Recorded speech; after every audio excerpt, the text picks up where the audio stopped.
Oh, I got a piss shiver. I think that's the opening line. That's the opening line. Good. That's great. That's perfect. It Hey, is. everybody. It is. We're here. If maybe someone could put in chat, because I'm not getting chat. I think it's because my screen is reading. Artemis, could you maybe keep an eye on Yeah, chat I got it for us? open. Okay. I got it. That We're would be good. great. I appreciate Are we that. streaming already? Because this is scintillating. We are Yeah. streaming already. This is scintillating. Absolutely. So I'm Jeremy. I'm your storyteller tonight. I have 4 amazing guests, and we are going to be playing some Hunter the Reckoning. And it's the newest version of the game. And hopefully you like it if you're a World of Darkness fan. That would be great.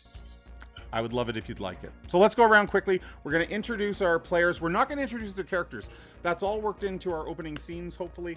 And so we're just going to introduce our players, and then we're going to jump right into this thing. It is 10 o'clock, and we want to get this done before the wee hours of the morning for us on the East Coast here. So let's start with, Mr. Stashwick, can we start with you? I would love that. I insist. No. Hi, I'm Todd Stashwick. I'm thrilled to be here.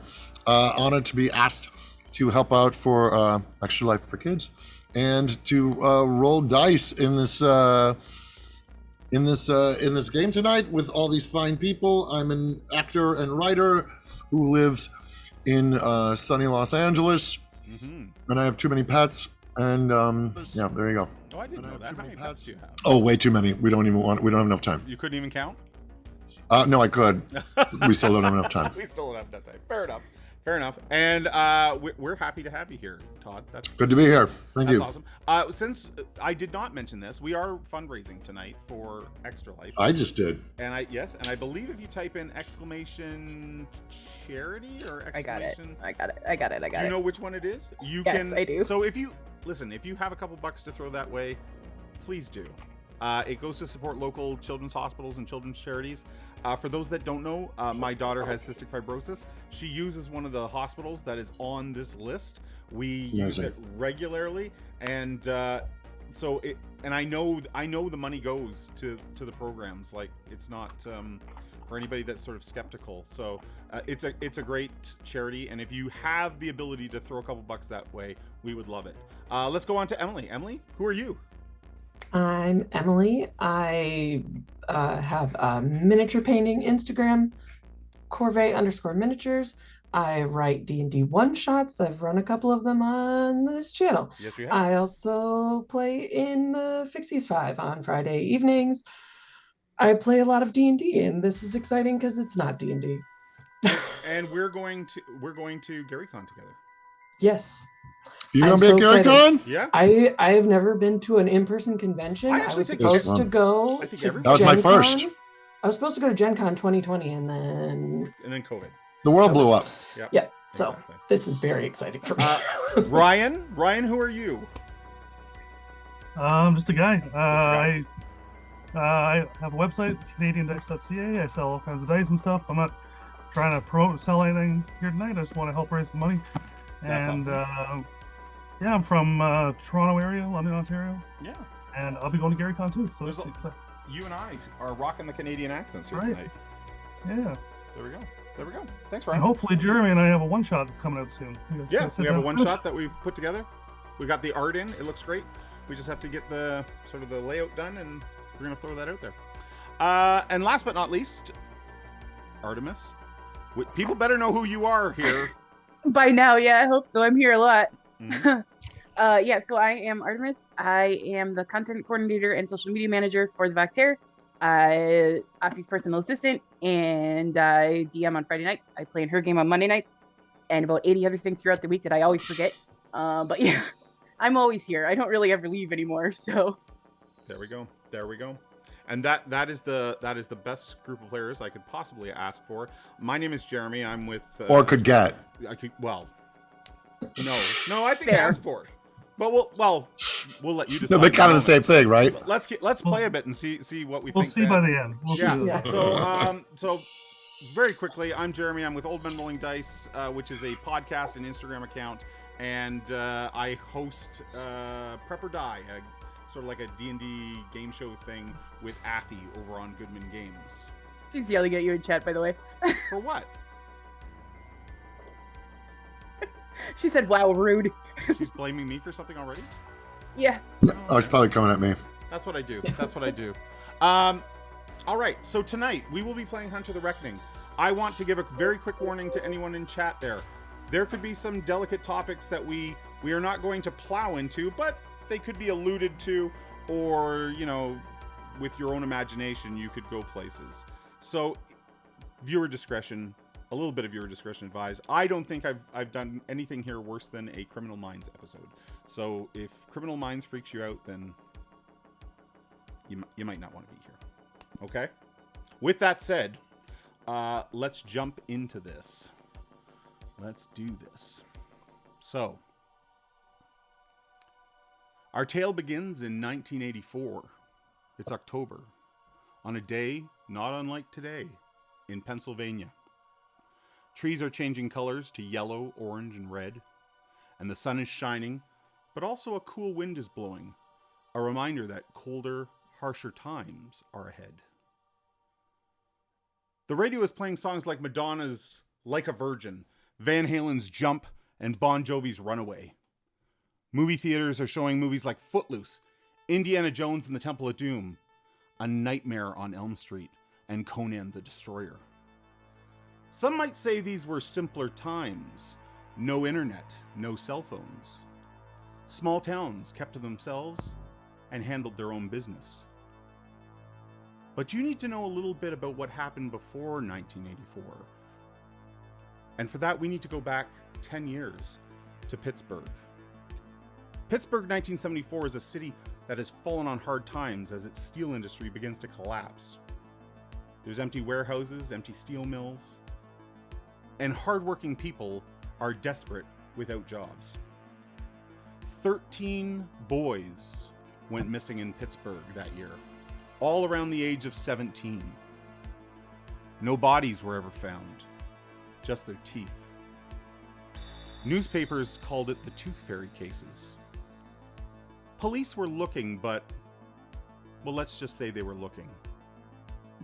The families hired a talented young private investigator named Mike Pellico, and it wasn't long till his research led him to an abandoned steel mill. He found the 13th boy, Jamie Frost. Jamie was 17, and he had beautiful blonde hair, and it was unkempt and curly. Jamie slumped on his knees, and his arms stretched up over his head. Restraints held him against an old piece of machinery. Jamie's face was a bloody mess. Skin hung from it like laundry on clotheslines. Blood pooled on the floor around his knees, and his teeth were scattered all over the floor, and his jaw broken. Mike rushed to Jamie. And Mike, what did Jamie say? What did Mike say to Jamie when he reached him? I got you, kid. I got you. Don't worry about it. Don't worry about it. Your nightmare's over. Jamie looked up at him, his mouth just a bloody hole of gums and tissue. One eye had closed up and looked like a purple plum ready to pop. He slurred out, "Mommy, I want my mommy." Now, the boy was 17 years old. He probably hadn't referred to his mother as mommy in many years. But it's a documented fact that grown men in the horrors of war will call for their mommy in their final moments. And that's what this kid was doing. It was then that Mike heard one of those scattered teeth crush behind him. Something big. He turned his head, and wham! One hit, and the darkness took over. One hit, and unconsciousness greeted him. In one hit, his jaw broke, his skull fractured, and 3 teeth bounced across the cold stone floor. He'd later wake up in a hospital, and it would take months to heal from this wound. Reconstructive surgery after reconstructive surgery. The parents who had hired Mike, unfortunately, held him responsible. He had found the Tooth Fairy and let them get away. Mike wouldn't be the same. His face had lost a little bit of symmetry due to the injuries, but it was more than that. What did Mike take for the pain? What did Mike take to make himself feel whole again? Well, prior to this, Mike only thirsted for one thing, and that was justice. He was driven by dark needs that were formed during his time in Vietnam. He brought that back with him, let it fuel him in his search for justice. But after he'd been broken, he had a new thirst. And that came in a bottle from Kentucky.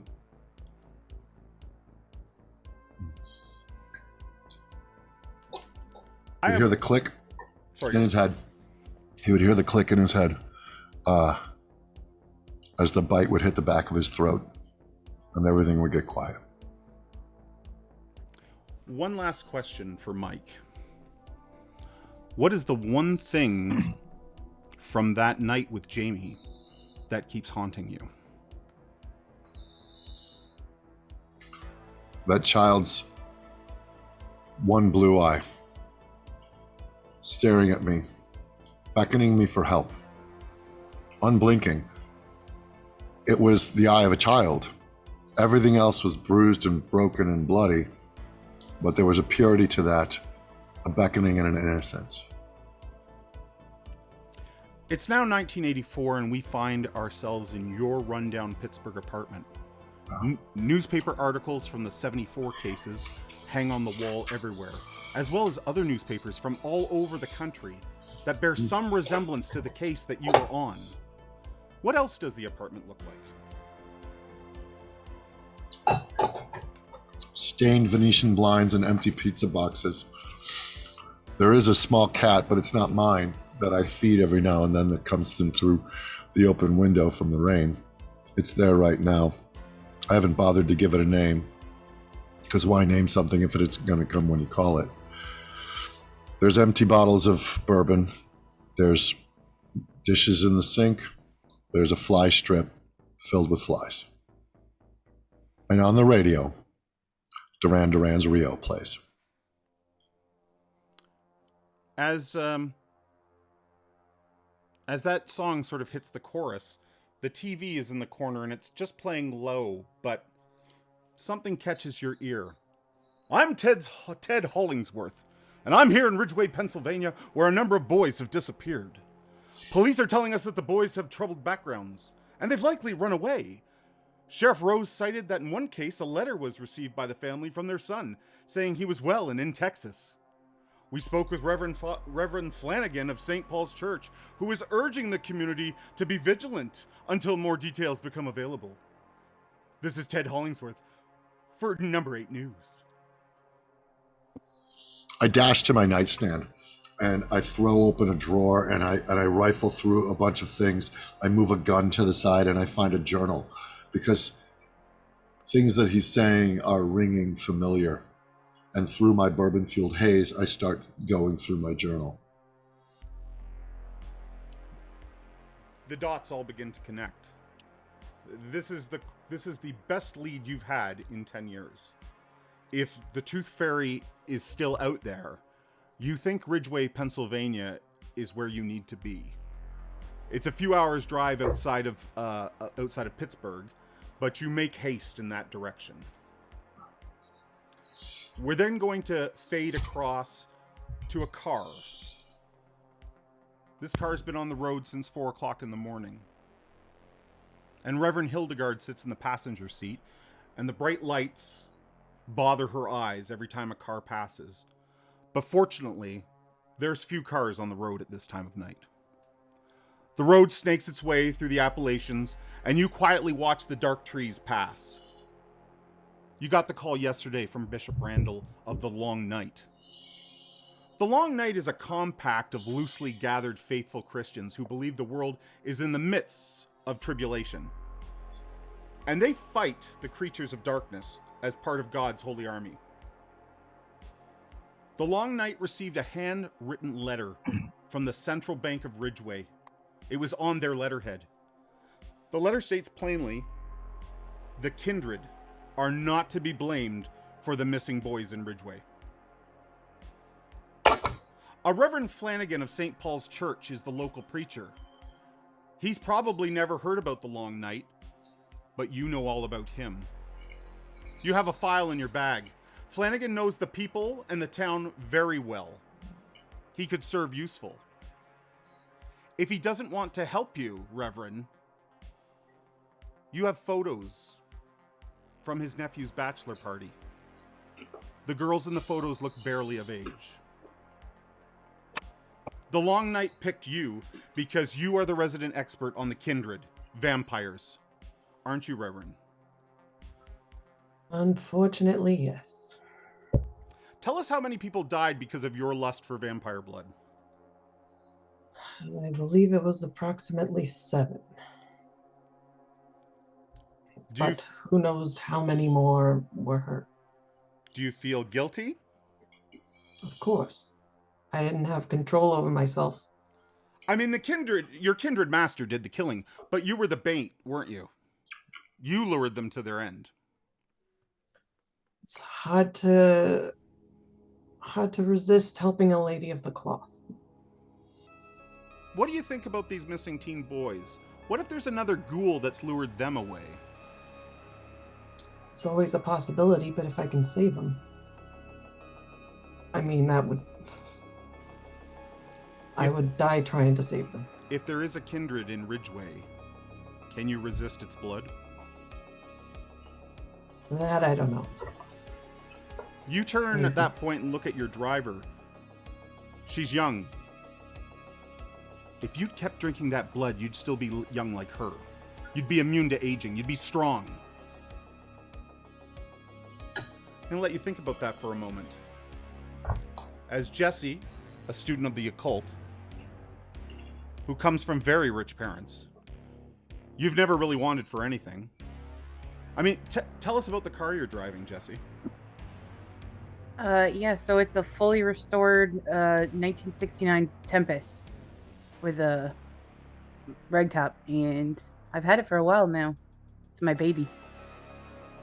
It's been a quiet drive since you left New York.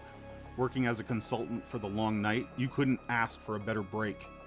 You've heard of Reverend Hildegard, too. You know her secret. She was one of them. She was a ghoul. She was a servant of a vampire, and you find that fascinating. You're not that older than these missing boys, are you? Nope, I'm only 24. Just a baby myself. Does Jessie think she's up for this? Oh yeah, she's been hungering for a reason to get out in the field for a while now. She has been trying to get field experience, and now this is her first real lead.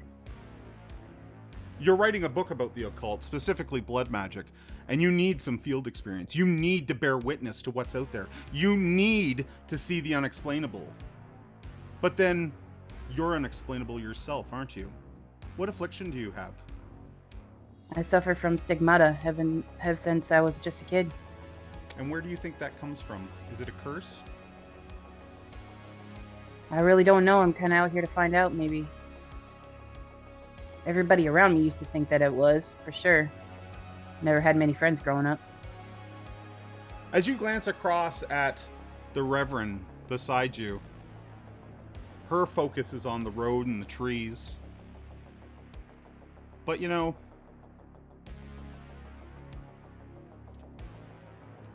she's probably thinking about you, isn't she?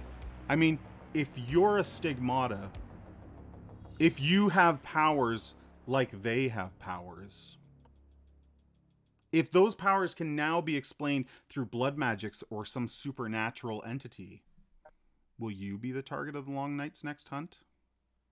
Would the good Reverend turn on you? Can you trust her? Honestly, I think Jesse would probably find that prospect a little fascinating in and of itself. Reverend, you look at the clock. It's 6 a.m. now. The two of you should arrive in Ridgeway around 8 a.m. You plan to visit the sheriff.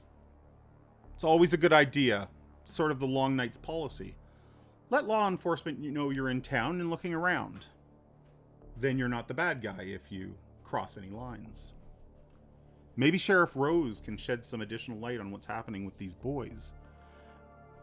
And maybe he knows who wrote the letter. The police station is busy this morning. The parking lot is full as you arrive, Sheriff Rose. You can see from the outside that the waiting room is packed. Today's going to be a hard one, though, isn't it, Sheriff Rose? It's the anniversary of Sharon's passing, your wife. How did she die again? It was a very aggressive brain tumor, cancer. It's why you moved to this little town from Pittsburgh, to get away from those reminders, isn't it? Yeah, we wanted a slower life for my daughter and I. It's hard raising a teenage daughter on your own. If that wasn't enough, your daughter Nancy ran away last week after you two had a fight. Do you remember what the fight was about? Yeah, I caught her sneaking out, probably drinking with her friends again. Maybe her boyfriend, Dustin. Sometimes when you look at Nancy, you see your wife, don't you? They have the same eyes, and it tears at your guts. You push her away sometimes, because you can't lose Sharon all over again, isn't that right? Yeah. If you disconnect from Nancy, then she can't hurt you. So as you pull into the driveway, your mind thinks, when was the last time you put your revolver in your mouth? About 2 years now. With these 3 missing boys, you've been busy. You're sure Nancy grabbed a bus back to Pennsylvania. She's probably staying at your sister's house there. You need to call your sister, Sheriff. Don't get sidetracked. You need to make that call. You park the car, or are you driving a truck? What are you driving? Probably an old pickup truck, late 70s pickup truck.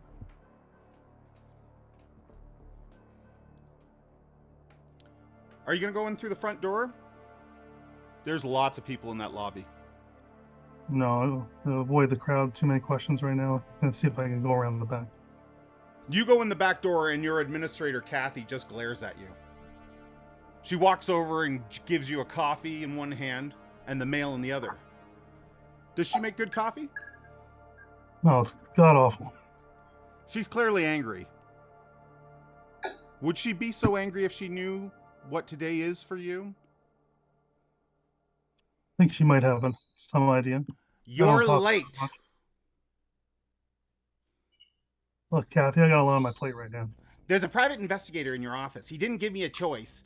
He just barged right in there. He was here real early. Says it's very urgent. All right. Hey, whoa! Anne from Anne's Flowers is here. Some kid scratched up her delivery van. You know what Anne likes. She's the fucking center of the world. Jesus Christ. And Dana Goodfellow, she's here. She wants to speak to you about her son, Dustin. Isn't he seeing your daughter? Yeah, he is. She says he's not been home all week. Does your daughter maybe know where he is? Well, I was thought maybe they had run off together, but I'll take care of it. Nancy's not home either? Kathy, don't worry about it, okay? Jesus Christ! Sheriff Rose, is this involved with the boys? Kathy, let me have my goddamn coffee. Okay, one more. There's a Reverend Hildegard from New York here. She says she drove all night. She's not alone. She has some creepy assistant with her. Says it's got something to do with the boys. They're coming out of the woodworks this morning, Rose.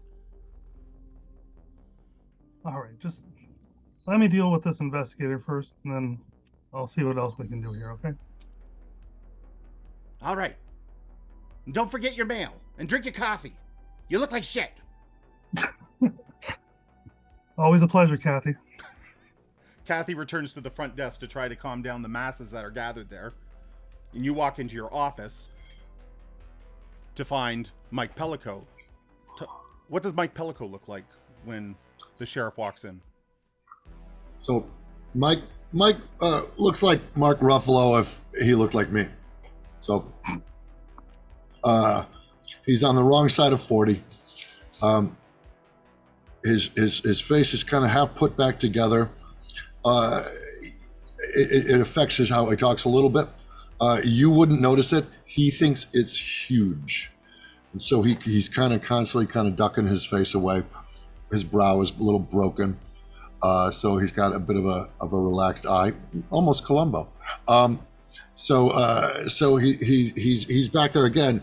He sees his reconstruction. They did the best they could. He sees it far worse than anybody else would receive it. But he's very self-conscious, so he kind of is hiding and ducking his face away. I'm actually seated in the sheriff's chair, and I am going over paperwork with my journal, and I'm looking for stuff. I look up, and I go, it smells like they have some coffee that's been made. Could you have them bring it in? How you doing there, friend? Thirsty. I could use a little coffee, thanks. How you doing, Ed? Well, see, it's been a bit of a morning. Yeah, which is, I haven't slept for about 24 hours, so I could really use that coffee. Sure, that makes two of us. Hey, Kathy, you bring some of that terrible coffee in here? By the way, bros, you gonna listen to that man? Would I recognize him? Yes, he has a point in fame, so there's something familiar about him. What is your intelligence and streetwise pool? Me or him? Sheriff. Okay. Intelligence is 2, streetwise is 1. 1, so a total of 3. Yeah, you can't put your finger on it. He's familiar. You've seen him. And I've done all my research already, like on this guy, because I got to know where I'm going to. So I have a familiarity with him that might be off-putting.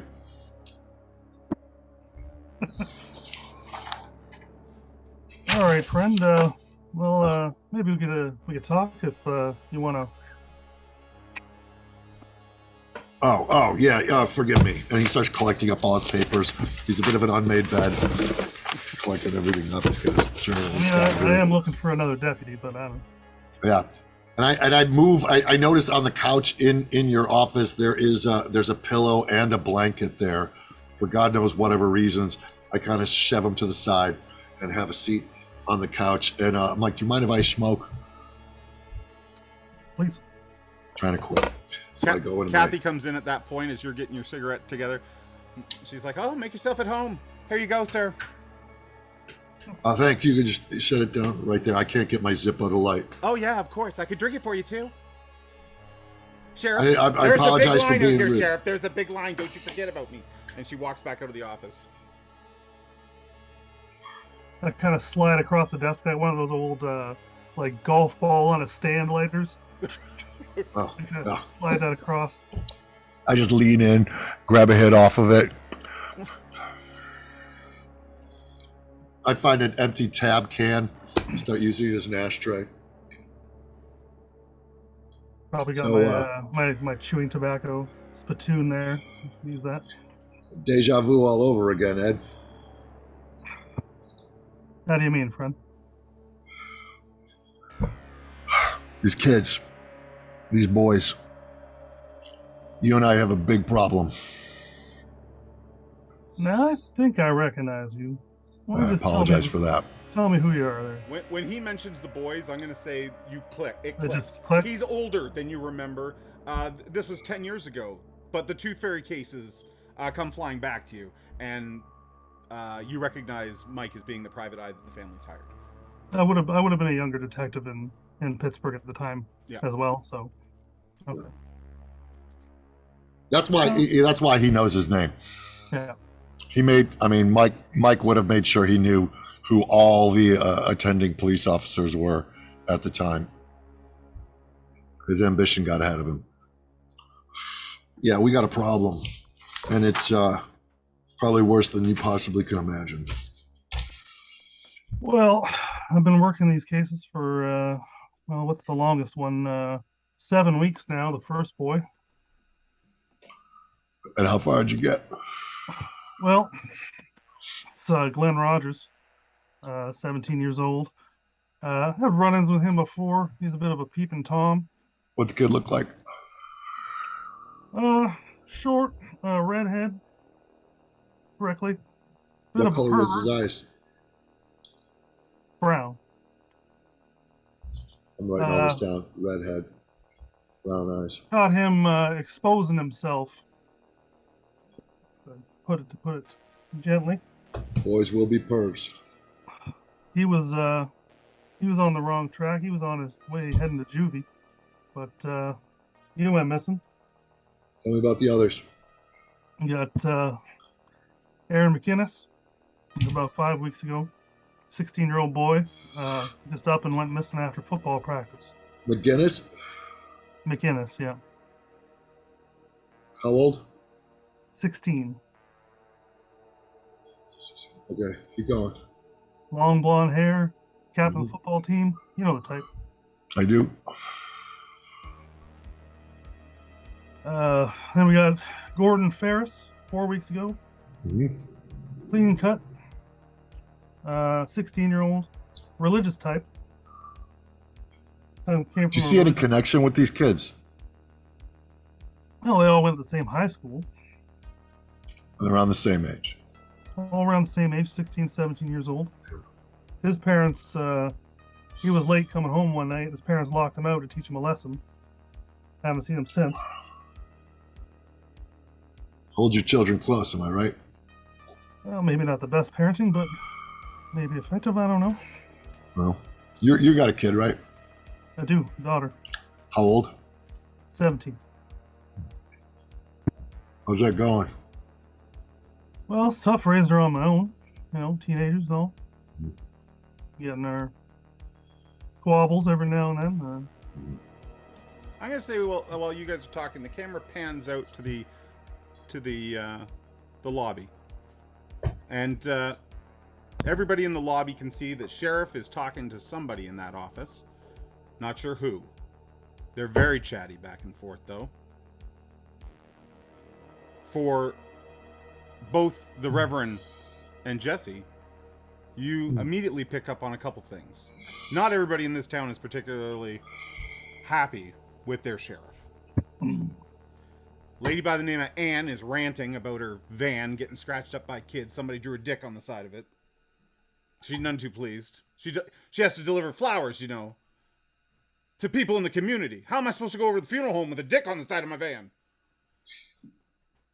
Kathy's trying to keep her calm. Settle down, Anne. We'll get it figured out.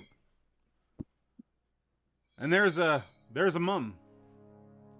And she is obviously in a great deal of turmoil.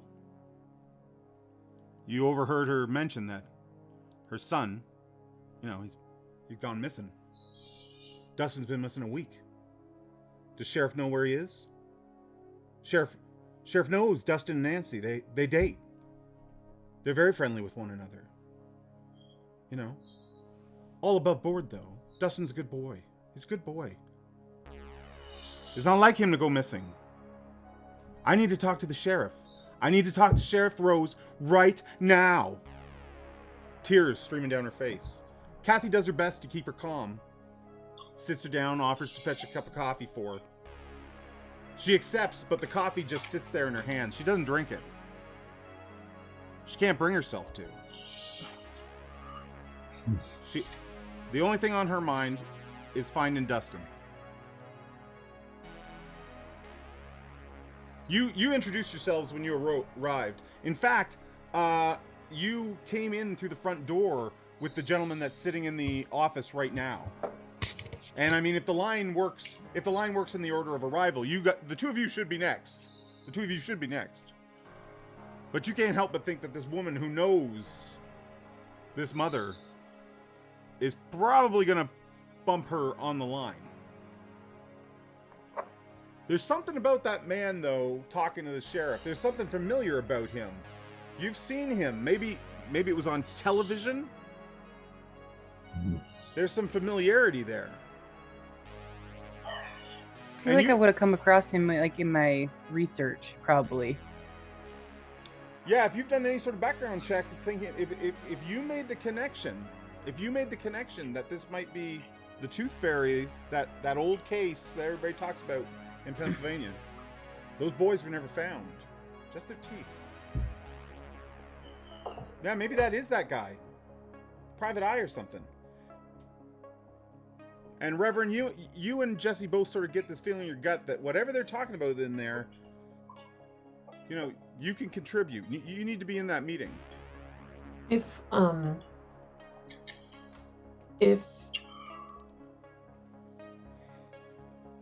the mom is being comforted, is the secretary that's kind of guarding the door distracted? Sure. Yeah, there's a moment. She gets the coffee, she comes back and she gives it to her, and she sits down and puts her arm around her. And you can tell that they've grown up in the same town, like they know each other. I think Marge would probably tap Jesse on the shoulder and act like we're gonna go get some coffee, and just swing directly toward the office and head on in. Sure. Oh yeah, for sure. I'm gonna say that for all that Kathy's done, she's left the door open. Yeah.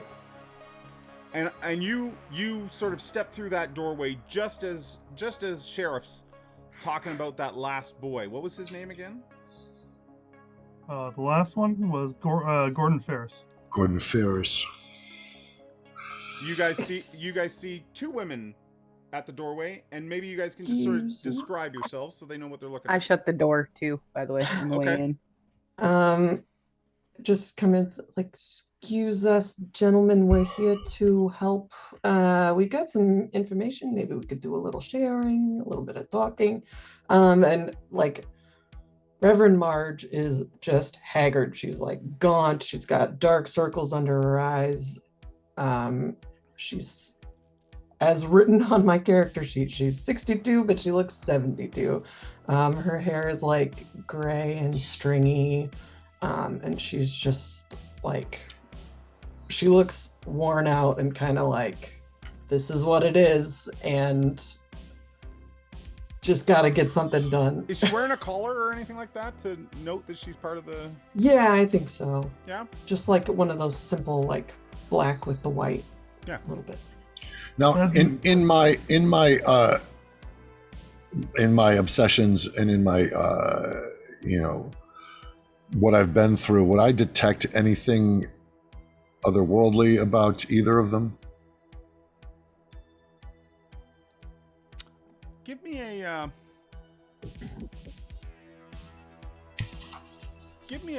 a wits plus occult.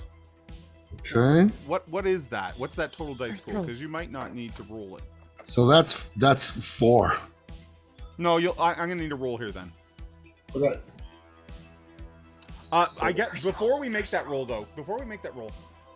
Jesse, how are you looking? Because your appearance could affect this roll. Yeah, so Jesse's got like very faint red. They look irritated almost, like fresh wounds that have just sort of closed recently. And they're like, her forehead is red. She's got marks on the back of both hands and her palms as well. And she's young. She's dark black hair and just a sort of mousy appearance. On the skinny side, kind of hunched like she reads too many books. Okay, so go ahead and make that roll now, Mike, and we'll see what you think of it. As I'm talking to Mike, and they come to the door, and I go, Jesus Christ, Kathy, what do I pay you for? And I look up and I see the Reverend, and I go,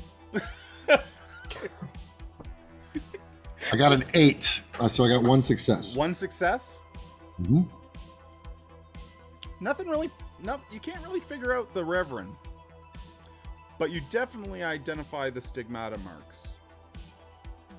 And you've Do my hands itch because of his like sort of wounds? No. No? Okay. No. So He just makes a note. Yeah, and you've heard that stigmatas can sometimes have more powers than meet the eye. Uh-huh. But the fact that this reverend is trucking with this stigmata child raises some flags. Yeah, and Jesse is noticeably young compared to the rest of you. Yeah. Mhm. Yeah. As I say, Jesus Christ, Kathy, what am I paying you for? And I look up and I see the Reverend. I go, oh, apologies, man. I hastily shove Sure. my journal in my jacket and wipe off my hands, and I say, Monsignor, and I go, Mike Pellico. I'll shake his hand, yeah. Just, it's really weak, just frail. The skin is like paper thin. I'm also doing it to have a closer look. Now that my suspicion has arose because of. So what is the touch of the skin? How does it feel? For me, Yeah. it's like paper, like when older people, when you see their hands and like any kind of medical stuff, you'd like put a Band-Aid on it or anything, you're afraid you're gonna just like Sure, it's like crepe paper. Got it. Yeah, it's like that. As these two shake hands, Sheriff, you look over their shoulder through sort of the glass window out into the general office area, and Kathy has just realized that two other people are in the office, and she's like, you can see her mouthing, "Fuck, I'm sorry." Well, it's a conference now. Close the door. Yeah, as you do that, Jesse is in the midst of closing it anyways, and it closes shut. I'll say lock it. Oh, it's like a beehive around here today. All right. What can I do for you two? This case, it has some things that drew the attention of an organization that we are a part of. And we would like to come help and offer our expertise should you need it. Well, I'm never one to turn down help. What do you think you could help me with? Anything out of the ordinary, anything beyond just bad people doing bad things. What else is there? Many, many things. You'd be surprised. Lord knows, we hope that is not the case in this situation. But if certain areas of expertise should be required, we are in the area trying to find some answers ourselves. Sheriff, when she says like many, many things and you'd be surprised, there is an undertone to that you pick up on with your many years of being a detective. She's not lying.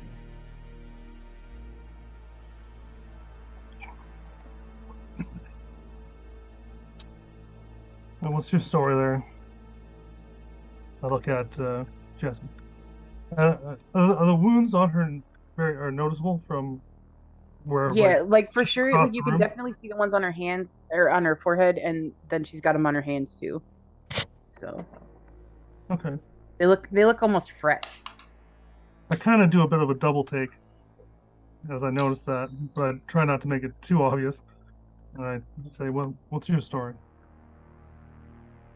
I'm just out here doing research and offering my help where I can, and I've got a little bit of insight into this. You assistant to the Reverend here? No, working on my own studies. I kind of just look over at Mike and Yeah, see how he's reacting to all this. I hate to interrupt, but this organization that you spoke of, Reverend Just call me Reverend Marge. Marge, this organization that you spoke of sent you? Yes. Now, would I have knowledge of an organization that would be like that would employ the clergy? Yeah, I think you probably Like in the Constantine of it all? Yeah.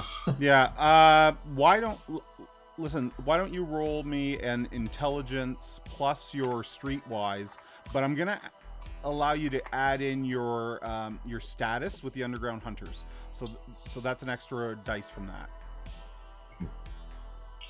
So streetwise plus intelligence. Yes. And then plus an extra dice. And then a status. Okay, so that would be 6. 1, 2, 3. Yeah, 3 successes. 3 successes? Oh yeah, a couple come to mind. Okay. The Order of Saint Leopold is Yeah. one. They're pretty fanatical, as well as the Long Night. I go. So I look at. I go. Reverend March. Leopold or Long Night? You are familiar with the Long Night. That is, we work with, yes. I take just a little step back. Slide down the I'm couch. not. Grab a little more personal space for just a second to get a bit of a fisheye for the moment. I'm not familiar with any of this. Mike, you feel like filling me in here? I believe time is of the essence, and we can have that conversation in a montage in the car.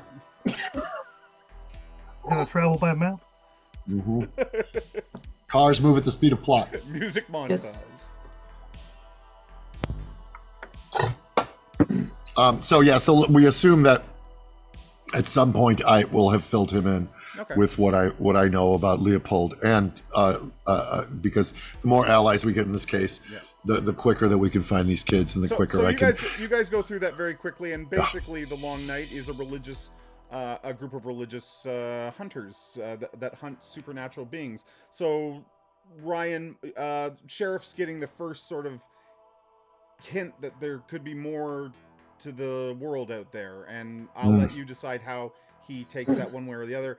I will say this though, that the Order Leopold is much more fanatical and sort of has blinders on compared to the Long Night. The Long Night though is still very much so, don't mistake, it's a religious order, and they are doing the work of God.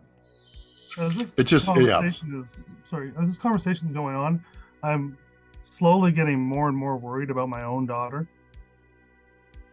And I stand up and I say, I have to make a phone call. And I just walk out of the office. Okay. And I'm going to go. Where do you go? I'm going to go to another office and make a call to my sister. What's your sister's name? Emily. Emily? Yeah. Okay. You call Emily. The phone rings for what feels like a lifetime. And then it picks up. You can hear your 2 nephews. She has twins. They're still young. Just screaming on the other end of the phone. And she's like, hello? Hello? This better not be one of those phone calls. I don't want your vacuum. No, Emily, it's Ed. Listen. Ed? Listen. You seen Nancy? She come down here this time? Nancy? Yeah, I know. Sometimes, we get in our arguments, and she'll come visit you for a few days. She there? You put her on? Honey, she's not here. Not there. You heard from her? She's not here. I have not heard from her. I just hang up. Okay. What did the three of you talk about? Anything for the brief moment the sheriff's gone? I've busted out my journal, and I'm wanting to find out what they already may know about this case and what brought them all the way to this city. Jesse's frantically flipping through her notes and stuff too. Yeah. You notice as I come out of the office, I go right to her boyfriend's mother that's sitting in the waiting room. And I'm gonna say that Anne is gone now, and it's just Mom sitting there now. Kathy's got her arm around her. I kind of bend down. She immediately, almost lunges at you. Have they called? Do you know where they are? Where did they go? I don't. I just. What do you mean you don't? Hold on, man. Relax. I'm sure they just run off being teenagers, but let me look into it, okay? No. I'll send the deputy. I'll send the deputies to check a few places. All right. Sheriff, I got a bunch. I got a lot to deal with. You listen to me. You listen to me good. Dustin would not run off. Well, I don't know what to tell you, Ann. My daughter doesn't run off that often either, but kids will be kids. I am starting to get a little concerned. I'm looking into it. A little concerned? A week, Sheriff. 6 days. In 6 days.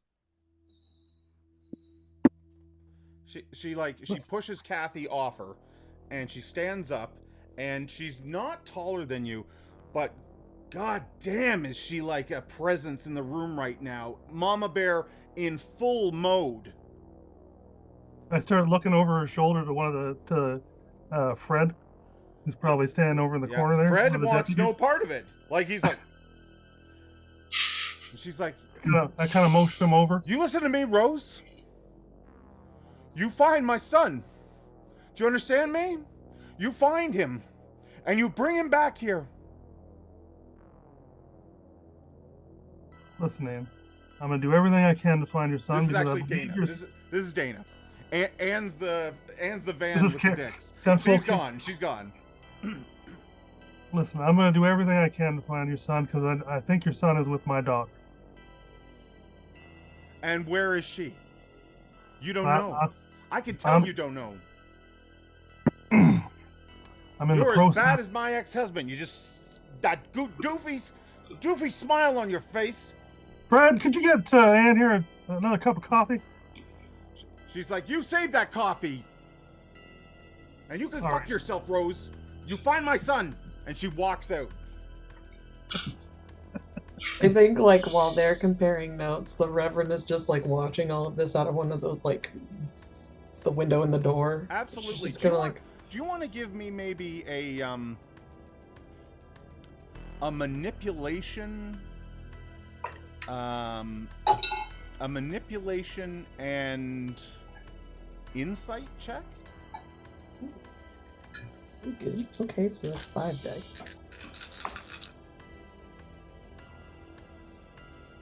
I got an 8 and a 10, and the rest are failures. That's okay. It's enough that you can tell the sheriff is certainly not on his game. And from your years of ministry, there's probably something going on beneath the surface. Boy, we got a sheriff that's distracted. We got... Lord, help us. Do I hear her saying this? That would be up to Emily. Emily, do you say it loud? Probably. I'm saying it out loud. I don't think Marge is... I don't think Reverend Marge is that subtle. So I like all of this is sort of happening simultaneously, and I hear Marge say this, and I clock through the window just as Dana is storming out, and I see the sheriff sitting there, looking down, and I start doing the math of what might be transpiring here after he told me the age of his daughter and what's going on.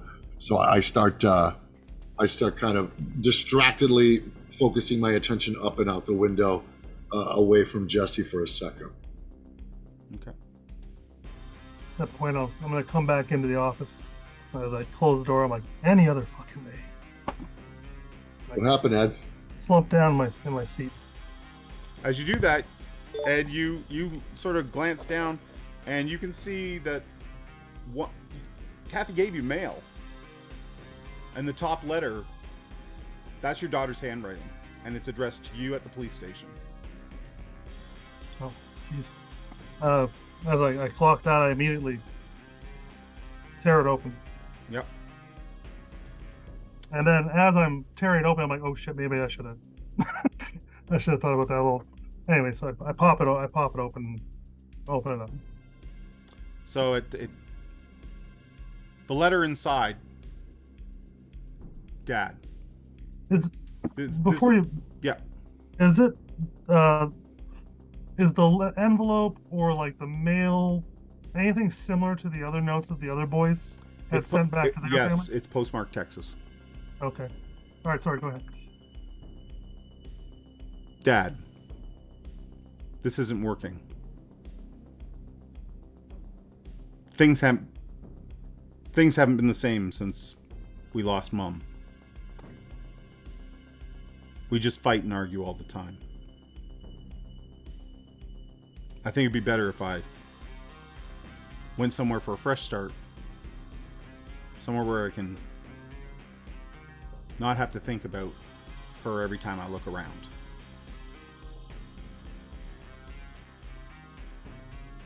And then it's... Don't worry about me. Signed. At the bottom. Nancy. Now, But I know, something sort of sticks in your gut. Because the letter started Dad. Your daughter has been on the out since your wife died. She hasn't called you Dad in years. She calls you Ed. She thinks it makes her tough. You know, she's an adult now. She'll call you by your name. But this says Dad. And that just doesn't sit right with you. that's what I was gonna. That was what I was gonna ask. It does look like her handwriting. Is it I'd possible? probably seen letters from her before, right? Does this feel, other than it saying Dad? Does the way this is structured feel No. strange? No. No, she when she's pissed off at you, she runs upside one side of you and down the other. And this letter is just short and brief. She'd tell you every reason why you fucked up her life and why she had to move away. So Do we notice him reading this? Like, do we notice his No. reaction? I want to Oh, try and read it. Visibly, over his visibly shoulder. crushed. Visibly crushed. So Reverend, you move over to take a look, and you can see that you know, maybe even before Ed gets a chance to like hide it or anything, it definitely says Dad on the top. And I there's, think that I'm so zoned in on this that I don't even notice what else is going okay, on. then you're able to see the writing and everything. Would we have had time to know, like, conferring with Mike that there were other letters similar to this? I don't know if Mike would have released that information or not. yeah, I mean, I would have spilled any information about my last case to them, just to ideally get any information, because there's a ticking clock on this. So he's discarded the envelope, and I'm not looking at the letter. I'm looking at the envelope. And so in the decades since that all happened, did I ever go to Texas to hunt this stuff down, Yep. to bang the drum and see why this is postmarked, where it's postmarked, and what would I be knowing about that? You know that in all cases the letters were mailed from border towns along the Mexican border. Right. Texas, New Mexico. Right. Unfortunately, at this time, video surveillance is not really being used. Not regularly. No. And they're never mailed from big metropolises. They're mailed from little border towns, little border cities. But in my obsession, I would have grilled every postal worker in every one of these spots where this would have been. What would I have learned? Yeah, you just kept coming up empty-handed. No, like the same sort of stories. Like we see lots of people come in here. Like I can't tell you. Or they anything. just dropped it in a mailbox, and then exactly. okay. Exactly. And there wasn't ever any, but it always originated from these border towns of Mexico. Are Do I the have border the- towns? Sorry, Ryan. Go ahead. And I should also add, there's always a turnaround time, Mike. There's always a turnaround time of about a week. It would take about 3 or 4 days for that letter to get here. Yeah, once I see the Texas postmark, my hand starts trembling and starts reaching for my flask in my jacket. Do I have the other 2 letters from the other boys? Yes. Okay. So I see him looking at the, now I kind of come to my senses a little bit. And I see him looking at that envelope, and I see his hand starting to shake. And I pull out, I open my desk, and I pull out 2 more postmarked Texas envelopes, and I slap them down in front of Mike. So these were sent from Glenn Rogers' family and Gordon Ferris's family. And each got one. And they both detail the kids saying basically what my daughter's letter just said.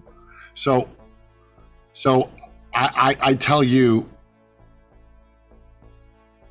don't believe a word of what you think this says that your daughter's saying to you, because this is not. I know my daughter didn't write this. The first word of that letter. What's the older deputy's name? Douglas. He sticks his head in the door. He goes, Sheriff, Dana. What is it, Doug? Dana Goodfellow. Yeah. She's on line 2. Did she just leave? It's been a couple minutes. She doesn't live far from the station. It's a small town. Hold on. Pick it up. Yep. Weeping on the other end of the phone. I got it. I got it like the other families. They just dropped it at my house. There's a letter here. Does it? It's just like those other boys. It's just like those other boys. Is it postmarked from Texas, ma'am? What the hell? How am I supposed to know what that? Just take a look for me, would you? There's a pause. Yes. What does that mean? Oh, nothing to be too worried about. I'm gonna send Douglas over to pick that up from you, and he'll talk to you for a few minutes. Okay? Don't worry. We're on the case here. She does not say anything. You just hear the receiver go down. I say, Douglas, would you head over there and pick that up? Of course. Be right back, Sheriff. So the other letters, so the border towns that they all came from, are they all from like within a certain geographical area? Or are they just spread out all along the border? They're spread all out. They're spread out, but they are all like little towns not far from the border. Yeah, like little tiny crossing towns. Okay. And it was the same kind of situation in the previous case 10 years before. Identical. Okay. Mike, are there any major highways down that way that go from one to the other Yeah, there along is. the border like that? So it's just a mystery. So when in my incident in the warehouse, that was back in Pennsylvania. That was in Pittsburgh. With one of the boys. Yep. That boy also had sent a letter. Yes. The family had received a letter. Yes. So I quickly assure them, and the fact that I canvassed Texas, and I say this has nothing to do with Texas. This is a misdirect. This is trying to throw us off the case. And I unscrew the flask and I take a hit. Okay. Of the 3 open cases I have right now, Jeremy. Yep. They have not received a letter from Aaron McInnes's family. Aaron correct? McInnes's family has not received a letter. That's correct. Okay, thank you. Mr. And he's the football player. He's like the football captain. Yep. Mr. Dustin? Paco, when you made some success previously in finding one of these missing boys, where did you start looking? Because clearly Texas is not anything. I didn't start looking in Texas until after I had been after the incident. That's when I had come across some stuff and had followed a clue chain. I already smelled a rat with the consistency of the letters. I could tell it was a red herring back then, but I at least went to Texas to try and see if someone identified, witnessed, just in my dogged pursuit and obsession after the fact. It's not good news for your daughter. I just sort of put it bluntly as I start to feel the click from the bourbon that I had taken a hit of. Was there ever? They were all boys in the previous. Yeah, I think your daughter got pulled in. I don't think. If I'm honest with you, I think the Tooth Fairy was after Dustin, was not after your daughter, but she's getting caught in the crossfire, and this creature's covering its tracks. And that's the first time I say creature, which Jeremy, was there to any Ed's mention ears wouldn't mean anything. I probably would have asked on the phone. Yep. Was there any mention of my daughter in that letter that was sent to Dustin's parents? No, and there was no mention of Dustin in your letter. In mine. Okay. Yeah. Okay. So I guess the question we have now is, where do we start looking around here? Because they got to be somewhere. So We got to find them. It's 1984, right? So we're talking. So this is Pennsylvania. What's the primary industry here? Is it coal? It was coal. Coal is starting to decline a little bit. Yeah, and, because it's the Reagan years. Yeah. So. Yeah. But So- the town coal, and there's a little bit of lumber industry in the area, but there's a large Allegheny Forest is there, and it's a nationally protected park, so they can't touch it. So Right. Yeah. So immediately I sort of look up and I go, this is either an ulcer or my gut, but it wouldn't hurt if this creature is following the modus operandi down to the letters, and I reference the letter that's still in Ed's hand. My gut says we need to find whatever abandoned warehouse may or may not be around here. Again, the industry being what it is, what's the first one to close, Ed? Well, that's a bit of a needle in a haystack around here. There is definitely a lot of abandoned areas. you can think of 2 mines though in particular that have shut down operations. Okay. I do have 2 in mind that I would check first. And as he, like, I would ask for a description of them, and then I would ask the GM if one or the other would ring any bells to me in terms of signifiers that would be comforting to the Tooth Fairy, why they would seek that location over the other mine. Yeah. Okay. The two mines have been shut down within sort of the last 5-6 years. They've been abandoned for some time. They've been, for a fact that they've been sealed up, Sheriff, for safety reasons, obviously. But there's still a lot of, there's a lot of outbuildings and things like that at the site, as well as machinery and that, and conveyor belts that were just left behind to rot and rust. But nothing specific sort of grabs your attention from. Well, what led me to the warehouse last time? What led you to the warehouse last time, and I don't know if you've talked about this to everyone yet, but there was the sightings of blue station wagons. A couple of the boys, when they went missing, there was a blue station wagon spotted. And you and your sort of network of informants started watching certain areas of the city where the steel industry was particularly deserted, and specifically watching for those blue station wagon. And the night that you responded, to Jamie, a blue station wagon had been spotted, parked sort of in a secluded area of one of the old mills, and one of the old steel mills, and that you went, and that's when that scene that we talked about at the beginning happened. Right. So in my background, I have contacts to underground hunters. Yes. So I want to make a phone call to any locals that if they have spotted any local hunters. I'm gonna dig into my underground contacts and I bust out my journal. I start going through any local hunter phone numbers that I would call in this area to see if they spotted any blue station wagons. Okay, so if you can make for me either a charisma or manipulation, whichever is higher. Okay, manipulation's higher. With your streetwise.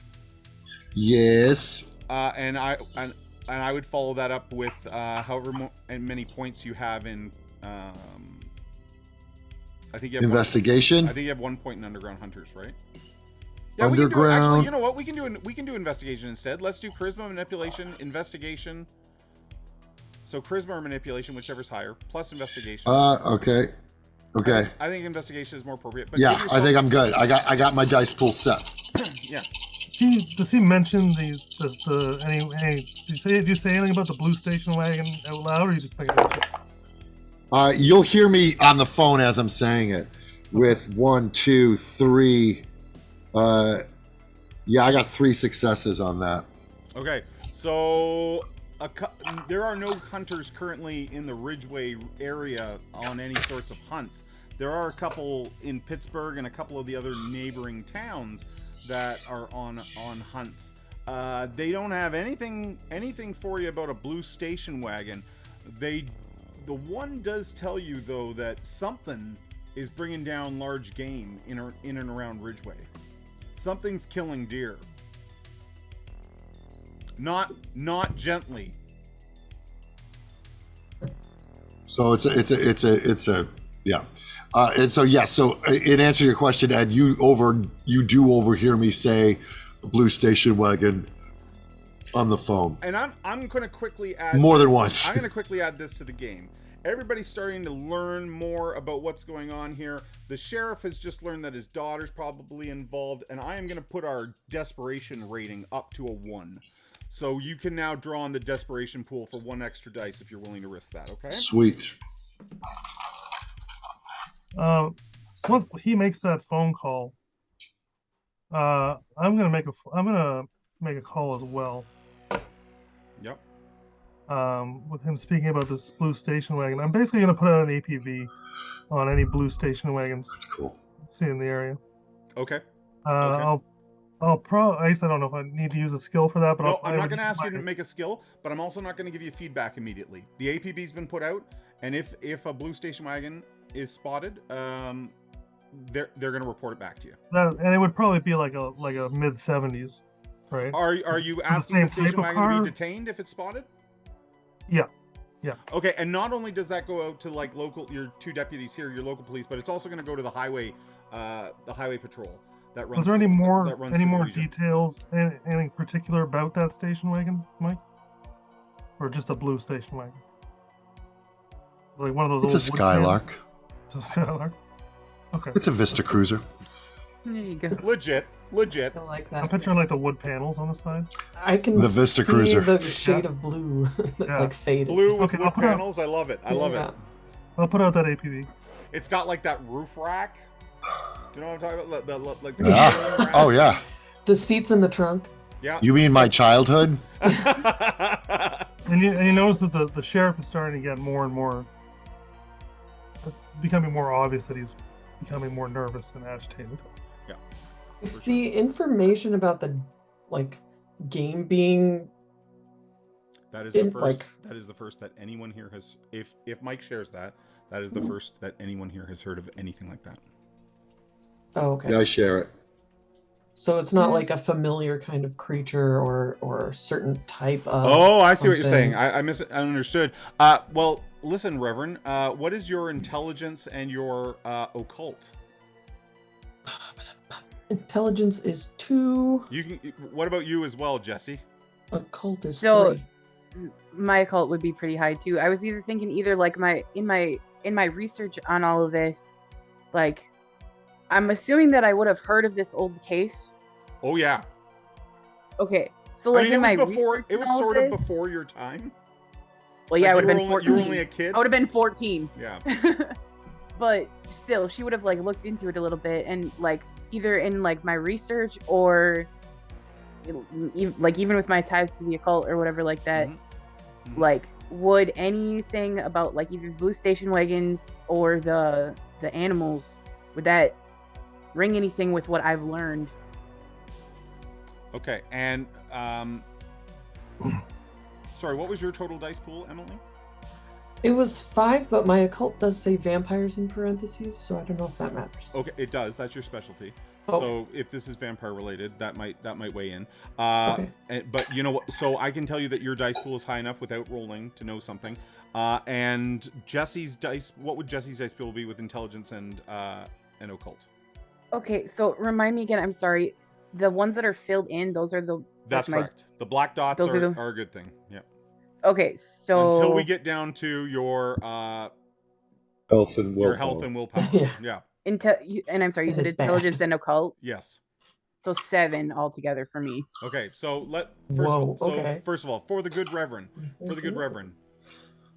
you have known and learned many stories with your time with the kindred. There are many kindred that think they can walk the good path by only killing animals.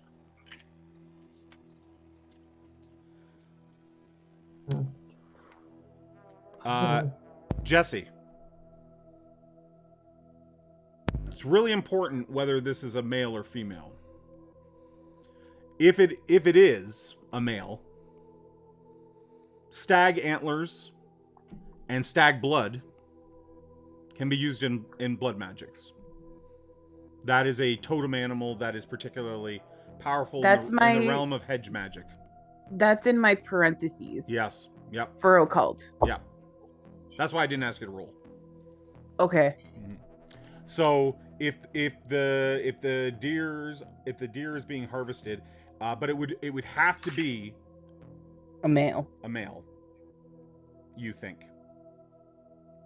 Or it's someone that's not too familiar and they're harvesting a female, but that would not really be correct. Mike, did they happen to tell you what gender the animals were at all? Did they mention any of that? Now, did they say deer or did they say stag? Yeah, I'm gonna make just a random roll to see if they Okay. manage that or not. Yeah, I'm gonna say that they said it was a stag. No, it was a boy. Jessie starts like excitedly flipping through her notes. Does she look excited? Yeah, because that would mean something to her. Okay, and is it? But so we're gonna weigh in on your awkwardness. You know, this is a particularly sort of dark and sad time, but Jessie kind of looks amped. Yeah, she looks revved up by that. She's like, "Oh, okay." Yeah, just a little bit, because it's on the path for her. Not enough to be disrespectful, but you're just like, maybe bring it down. Yeah. Yeah. Exactly. So I asked the constable actually,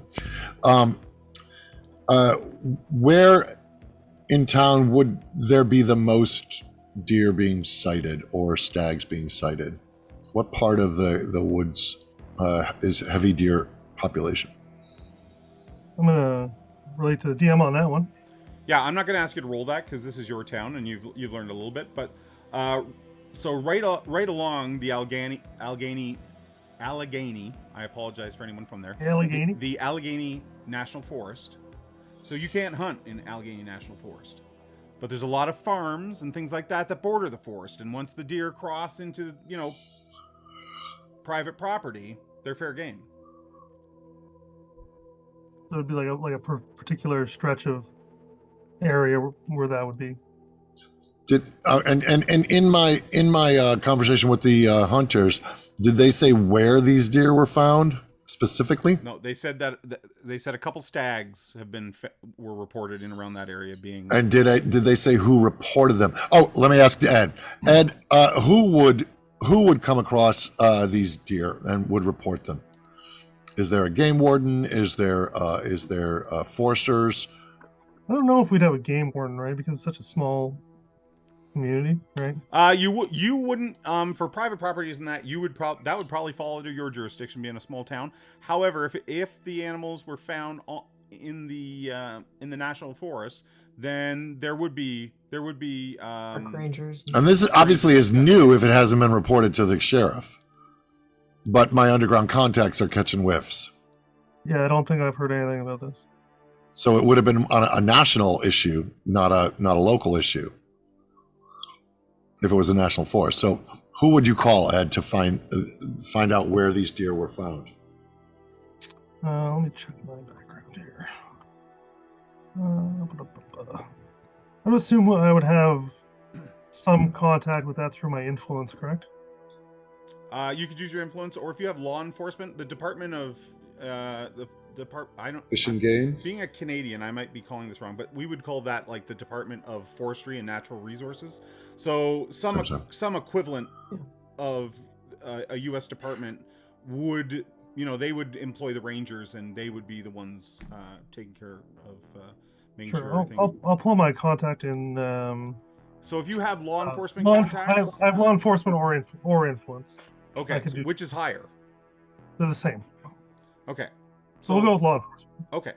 So go ahead and what is your let's see here. We're going to go with, you can choose whether it's manipulation or charisma.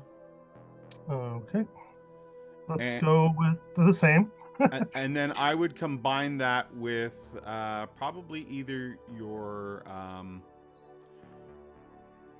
could be your politics, or even your leadership when you're making contact.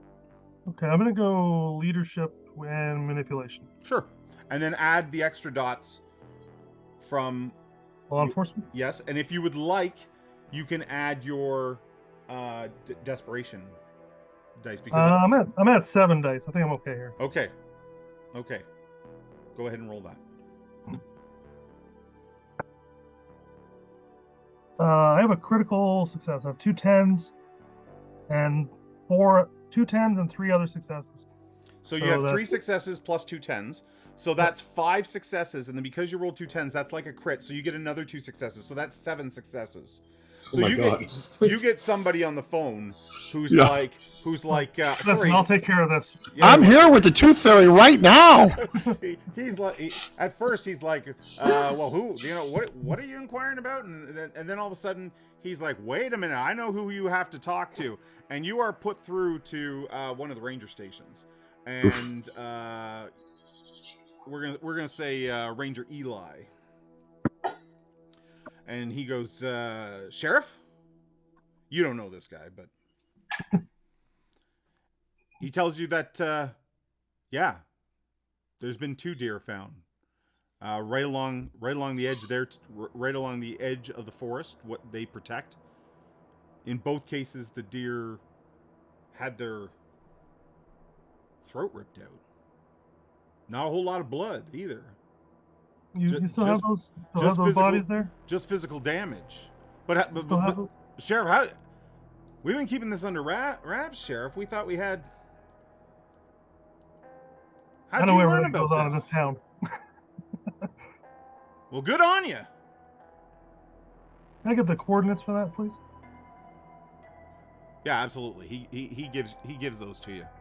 He goes, they're not there anymore. We brought those in. One's already been, we send those off to the butcher. Let's kind of look over at the Reverend and Artemis there. I'm like, any strange marks on them? Other than, you said their throat was ripped out? Yeah. A good piece of their throat ripped right out. You guys are all in the room, you hear all this. Right? Yeah, maybe you got him on speaker.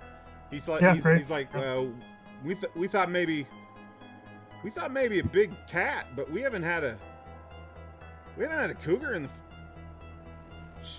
years. I'm looking right at Jessie, just waiting for her reaction to this, because she reacted to it being a buck. Okay. Does that mean anything to me? Well, the claw marks, if he's describing that there was some sort of claw that tore out the throat. The lack of blood means it was probably drained. Yeah. Okay. But if it was a practitioner of magic, they would want the blood. Use it for something. But they would have to string it up to drain it. And these were just on the ground? Eli's like, oh, I'm sorry. Who's this? Jesse. That's Deputy Jesse. Answer questions. Yeah, of course. No, there was no ligature marks or anything like that from them being strung up, Sheriff. Just dead on the ground. Did they have their teeth? Yeah. That's Deputy Mike. The only bodily harm to the animals was this large slash, very effective, right across the jugular. I mean, there was a little bit of blood on the ground, but like most of it gone. Do you have the coordinates? Yeah. Let me get those for you. And you know, you hear this corny on hold music, you know. Yeah, exactly. He comes back on. He says, "Yeah, it's out on you know Spring Creek Road." Yeah. And you do, Sheriff. It runs out not far from the forest at all. Mm-hmm. Just on the borderline there by Spring Creek Road. You got a bit of a hike though if you're going to come in from the road. You got a bit of a hike if you come in through the park's entrance. Which one's closer? They're both in roughly the same area, not too far apart. That's why we think we got some kind of animal out there. So I put it. I kind of mute the conversation. And I go, Ed, are either of them closer to one of the other of those mines? I pull out a map. No, they're nowhere near the mines because the mines nowhere near near that national park. I use my fleet skill to get a helicopter. I'm just kidding. There's no way we have a helicopter. No. Would like a national park or like some of these farms have kind of outbuildings, maybe like an abandoned barn from an old farm that no one's using anymore? Or a refinery. Yeah. Or like old cabins that are out of use for grain camping. silo. Ed knows of I saw the cell. There's not so much farms that are abandoned out that way, but there's a lot of hunting shacks that are pretty remote, cottages that people like seasonally hunt there, right? Your blinds. I look at Mike. Does that maybe fit the MO at all? Well,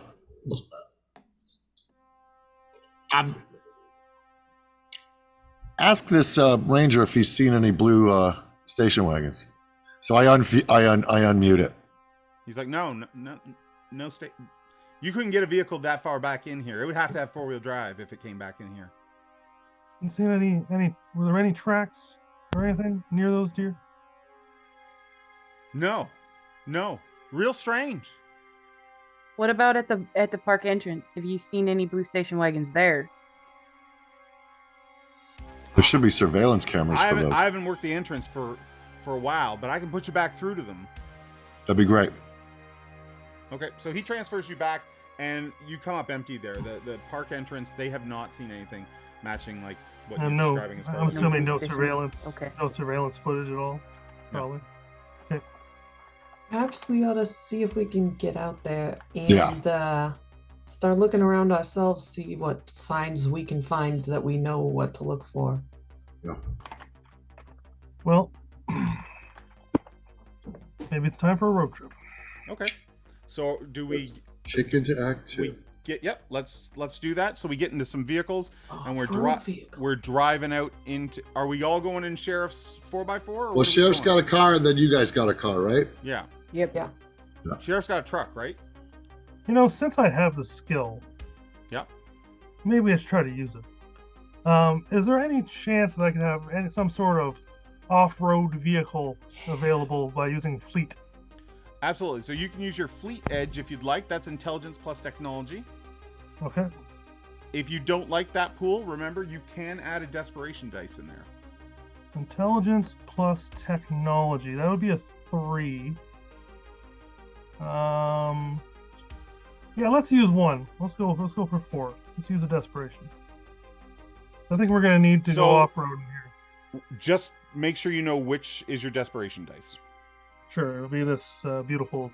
Yeah, that's fine. That's fine. Oh shit. I got 2 successes. 2 successes? That's 6 plus, right? Yep, 6 plus. Yep. Two successes. If you would like, just so because we're not familiar with mechanics, you can always re-roll. You can spend a willpower and re-roll up to 3 dice. You just can't re-roll your desperation dice. That stays as is. I think I'm gonna go with the 2. Okay. Let's do the 2 successes. All right. So,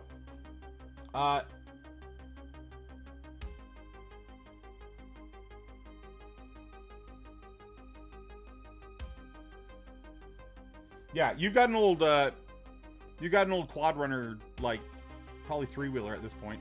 Old 3-wheeler in the back.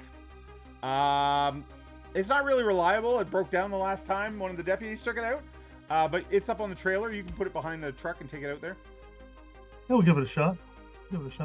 I'll hook it up to the truck, and anybody that wants to pile in with me. So just The picture I got. 2 successes. 1 or 2 successes is for simple things. 3, 4 is a moderate, and then sort of 5, 6 successes to get hard stuff. So you didn't hit the target number that the edge asks for. However, I'm going to give you a partial success. So it's just that's why you got the It's just not great. Yeah, exactly. I love it. Yeah, I'll hook the trailer up. I'm picturing I got like one of those little like just one bench pickup trucks. Yep. Right. If anybody wants to hop in with me, we can go. If you guys want to take your car, whatever you want. You gonna follow in the car? Yeah. Okay. Yeah.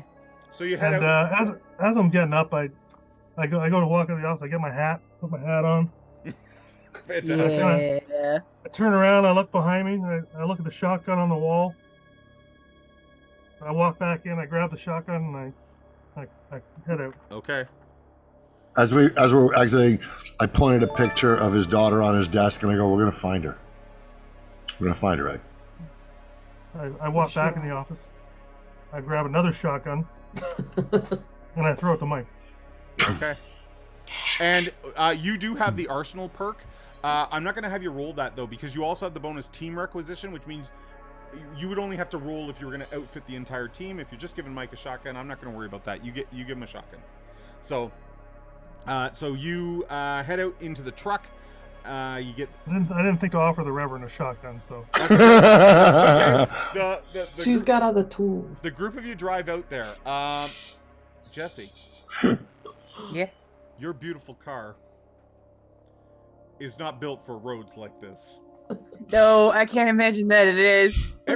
Every rock, every pebble Yeah. that strikes Jesse the just, like, undercarriage or the twitches. side of it, The most uncomfortable suspension. it's just there. And I would like you to make me a check here. We're just All right. gonna roll. We're just gonna roll composure. Okay. You can hear the Reverend's bones rattling. I don't really think there's another one that sort of fits. So just double your composure, and that's your dice pool. Okay. So.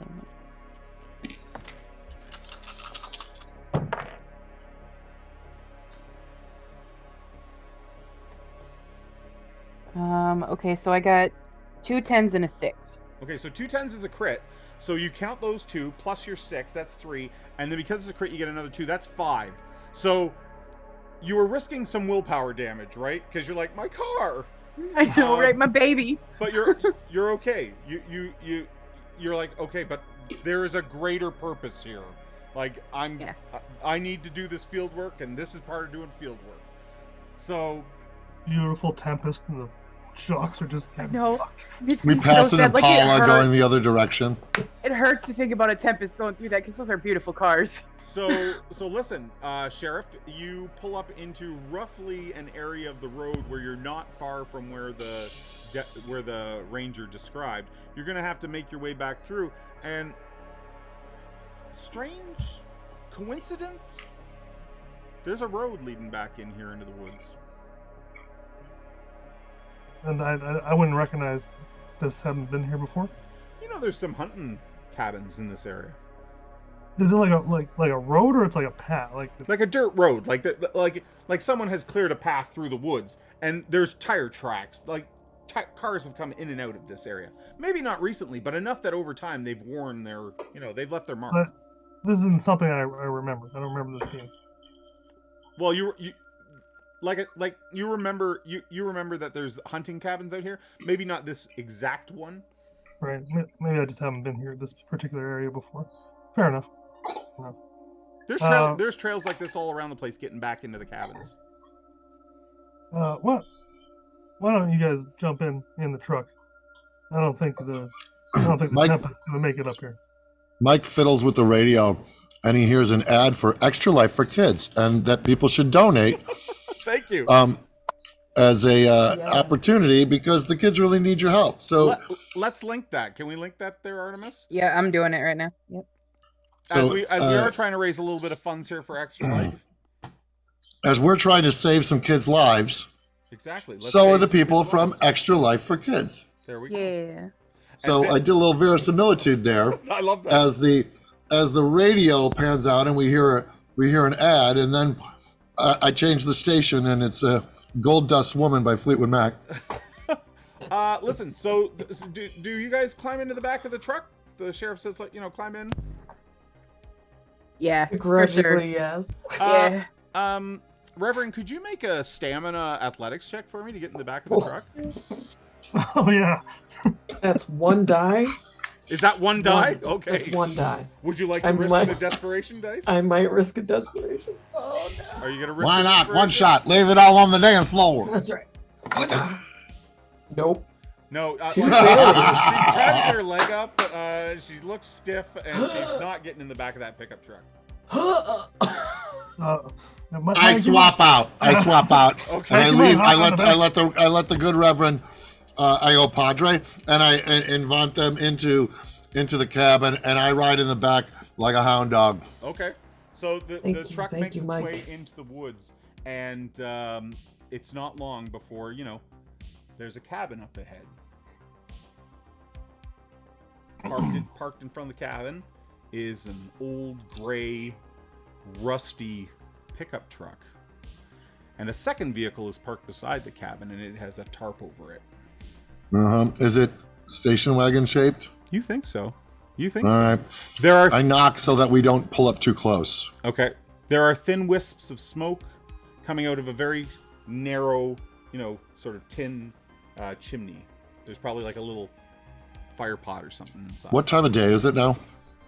Let's say by the time you've gotten out here, it's noon hour. Okay.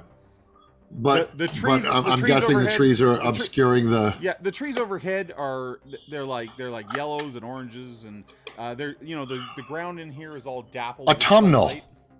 Yes. Yes. I'm gonna get on the radio. Very real quick. idyllic. I'm gonna stop the truck. Bucolic, one might say.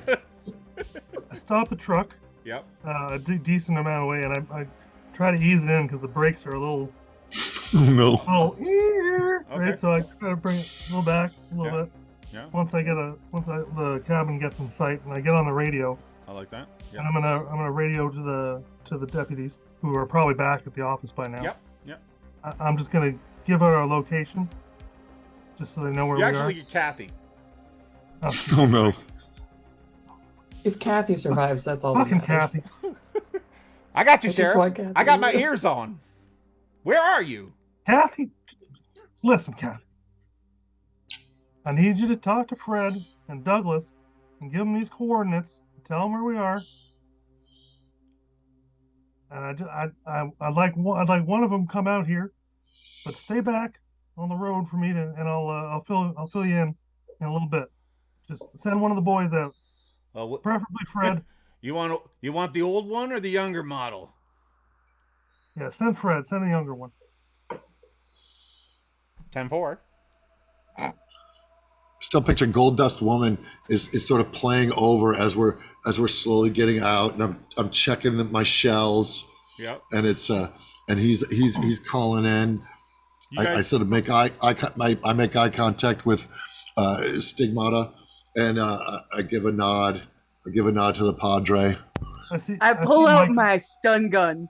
That's what I Just to be have. clear, this is not a stun gun that fires the No. cables. This It's is like just the a- like You the gotta stick taser this thing, into yeah. someone. Exactly. Okay. Because that's what I got. That's what I'm working with. Can I get? I look can over I it. get from a private investigator? Can I get a wits and awareness check? Mm-hmm. As I see Mike loading his shotgun, I look over and I go back on the radio and I go, Kathy, Go ahead. tell him to bring my rifle And some coffee. and a thermostat coffee. I know you love my coffee. I know you do, Ed. I'm Just sending tell it him to bring the rifle, Kathy. out. Where did Okay. the Gullies Dwarf come from? Okay, Ed. It's I'm like sending it jet out. fuel I'm pump. sending it out, Ed. I got 3 out of 4 3 successes. successes. Then as you're getting out, and you're loading the shotgun, you're a little bit of paranoia. You see a trip line on the road, just in front of the truck. My army passed. Like, I'm having a flashback. Like, I am in the jungle and we are about to go to war, and I did a tour of duty in Vietnam, and so I immediately sort of fall into that kind of physical behavior, and I signal to everybody that this place is booby trapped. As he does that, and he probably While points Fleetwood Mac plays. He probably points the tripwire out to me. Yeah.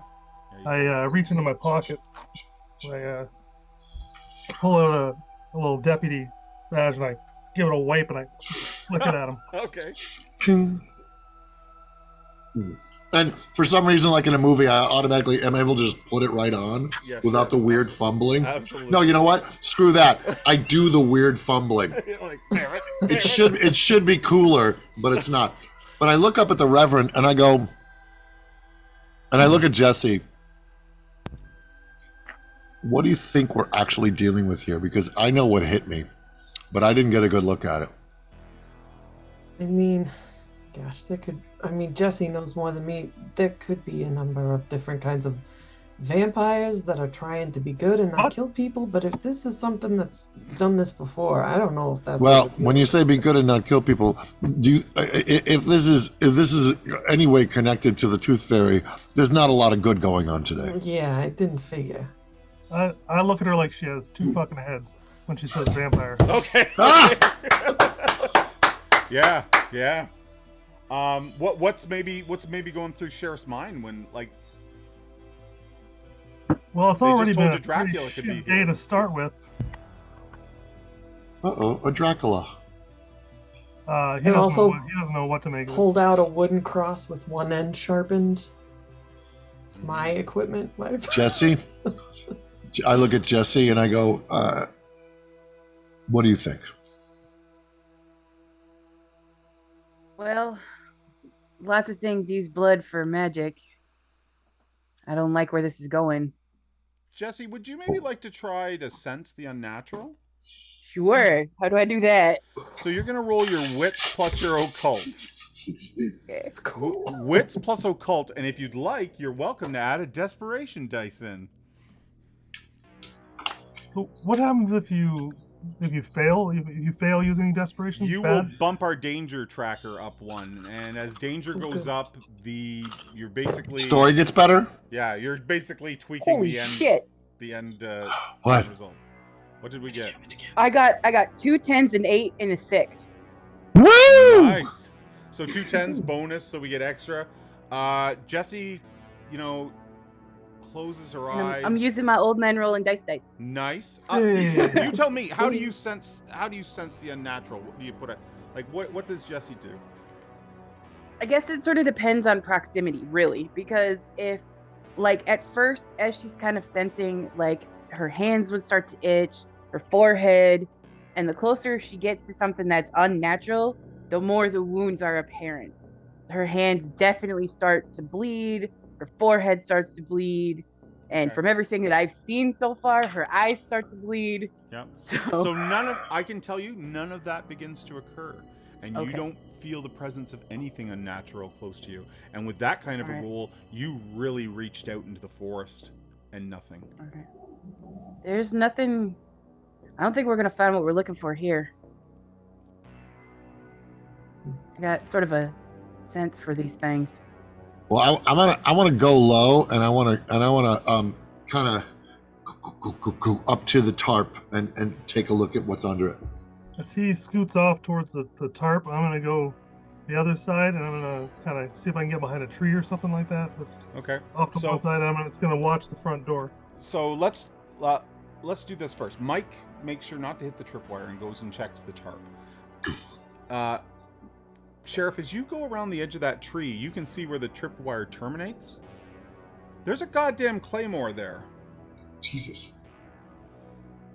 Like right out of the Vietnam War. Jeez. I do know how to. Are you talking to me or him? No, this is what the sheriff spots. Oh, sheriff spots. Sorry. Mike, you get over there and you lift the tarp, and you gut check as that tarp comes up, and you see a blue station wagon under it. And we're gonna increase desperation to 2 now. Okay. I look Earlier when I what time said of day is it, by the way? it's About like noon, hour? right? Yep. Like It's a noon? The Okay. shitty day. The sun is not beating down on you here. It's sort of a dapple, Hazy day. as the It's a light hazy is autumn day. coming through. Yeah, and there's a cool wind blowing, but not. Of course there not is. Hard, not hard. Just enough I to remind mean, you. okay, so there are like plenty of just bad people. Would we know of if there are creatures that are like similar to what we've experienced that wouldn't ping on that kind of like sensing, or You're not really sure. Not As sure. this is your first time out with Jessie, you're not sure how attuned her powers are. that's fair. But let's say you basically pose that question rather to me to her. I would tell you, Jessie, that you have never been wrong. Okay. looking at this. Like Once I if there was spot- something unnatural here, you would be your hands would be bleeding. You would, yeah, it would trigger the stigmata. Once I Look, spot we this, would know if someone. Sorry, Ryan. Go ahead. No, There's a delay between you and me. There's a Yeah, really bad okay, delay. So okay. Once I spot this claymore, does this ring any bells with anybody in town I might know who's like a fucking crazy, like Vietnam vet or something along those lines? Well, immediately, Gus Oldfield, What do I know about him? Vietnam vet, doesn't winter here, but comes up regularly. You didn't know this is where his cabin was necessarily, but the Reverend Flanagan at St. Paul's had mentioned to you that Gus was back in town about a month, maybe 6 weeks ago, and that just to keep your eye out for him. He has good days and bad days, and sometimes when he's there was an incident at the grocery store maybe a year or two ago where Gus had a bit of an outbreak. The war was not easy on a lot of people, and Gus got the worst end of it. Do I know him to be like to react violently, or is he just? He can be very unstable. Yes. Okay. I'm gonna wait to see Mike's. That's probably happening while Mike's looking. Yeah, at I'm the gonna cars. say Probably having that as fun. Mike lifts that, everybody sees the blue station wagon, and it's like, oh shit. Hence the reason we jumped desperation. So I'm gonna kind of try to make a signal towards Mike, and just tell him to back off. Come back. Yeah. Yeah. So I get back over I there. look at Mike and I point down at the claymore. I know exactly what I'm looking at. oh yeah. And then I look at you like, do you know something about this? I think I might know who's inside. Is it who's inside where you could knock on the front door as the sheriff? I'm assuming I had that situation at the grocery store. Either myself or someone else would have had to have talked Yeah. him down. Yeah. Did you I do that? I think if it was a couple years ago, I said I probably would have been a deputy at the time. I probably wouldn't have been the sheriff. Yeah, you were new here. Mhm. Yeah. I also that I dealt with him. Okay. I dealt with him. Okay. Had a peaceful resolution. So maybe I have a little bit of a rapport with him. Sure. I think Reverend, how handy are you with a gun?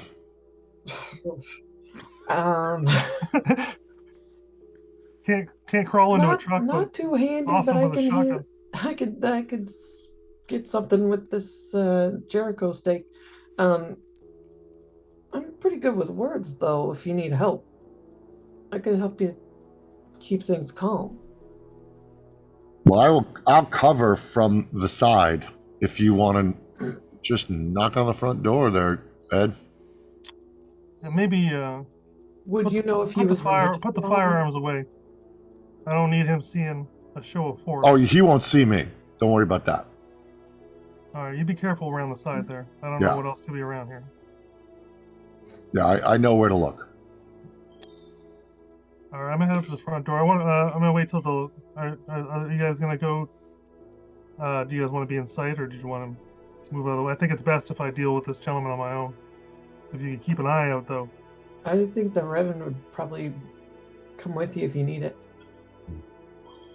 I'm not sure how he's gonna react to outsiders, but Do you know? Well, you know would that you know he if has a he's religious relationship. at all? Yes, you know he has a relationship with the Reverend in town. That's why Reverend Flanagan came to you.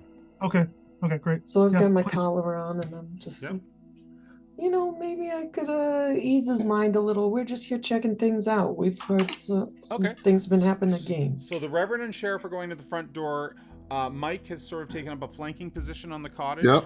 And, Yep. And what about Jesse? Where's Jesse when the door gets Are rapped there, on? are there windows on? I'm assuming there's They windows. are, but on they're there? all covered. Like that, you can see drapes pulled across on the inside. And you said there was smoke coming out of the chimney. There was, correct? yes. Yeah. Okay. Jesse would probably stay close to the Reverend for now. Okay. Maybe just behind? Yeah, like just kind of keeping an eye out, and definitely keeping an eye out like on the surrounding woods. Okay. Okay. I'd like to cautiously approach the front door, and if you'd like me to roll, I'm going to try to investigate to make sure there's no other traps All right. along my way Go to the ahead. door. Make a wits awareness check. Wits and awareness. And there are now 2 dice in the desperation pool if you'd like to use them. I could put my stake Could I away and use take a could I Bible use out. investigate, or does it have to be? It has to be associated with that stat, right? So it has to be something in the mental.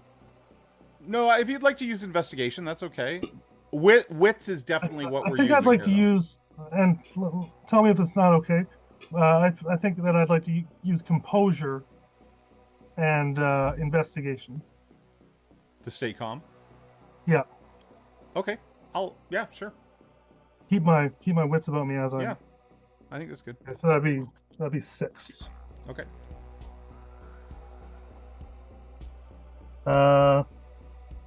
3 successes. 3 successes? Yeah, you notice when you get up to the front, there's a little welcome mat in front of the door. It says welcome on it.